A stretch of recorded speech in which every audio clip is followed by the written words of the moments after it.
అయింది. నేను మళ్ళీ అప్పలరసమ్మ వాళ్ళ ఇంటికి వచ్చానండి. చూసారండి, ఆవిడ నేను సరదాగా ఉంటామండి. ఏదో ఒక వంట వండుకొని ఉంటారండి ఆవిడ. ఇక పకోడీ చేస్తున్నారండి. ఏం పిండి అప్పలరసమ్మ అయితే?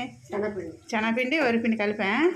చెప్పాను కదండి, ఒక వీడియో చేశాను కదా ఆవిడ నేను వంటల గురించి. వంటలు అయితే మాత్రం అదరగొట్టేస్తుందండి. చాలా బాగా చేస్తారు. పచ్చళ్ళు కూడా అన్ని రకాల పచ్చళ్ళు కూడా కలుపుతారండి. ఎందుకంటే ఈవిడ సెంటర్కి వెళ్ళి నేర్చుకున్నారు కదా, అన్ని రకాలు వంటలు వచ్చేసింది. చాలా రకాలు చెప్తున్నాను. ఇంటి దగ్గర ఉంటున్నారు కదా ఆవిడ. ఎవరైనా వండుకునే రానోళ్ళు, వంటలు రానోళ్ళు ఉంటారు కదండి, అలా ఆర్డర్ పెట్టుకుంటే మాత్రం ఈవిడ చేస్తారండి. మీరు మా కామెంట్ బాక్స్లో కామెంట్ పెట్టారనుకో, ఈవిడ నెంబర్ కూడా మేము పెడతాము. ఈ నెంబర్కి ఫోన్ చేశారనుకో, ఈవిడ రాజనగరం కాలనీలోనండి. ఇంటి నెంబర్ ఎంత అప్పలరసమ్మ? మీ ఇంటి నెంబర్ 248 అండి.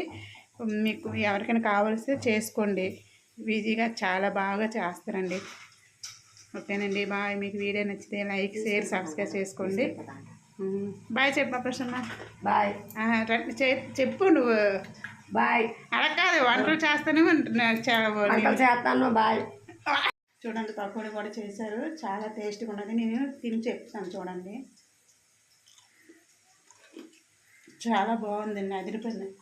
చేసుకోండి ఈవిడితో వంటలు, చాలా బాగుంటాయి. బాగున్నాయి. బాయ్. బాగా చేయించుకోండి మాతోటి. ఒక అమ్మ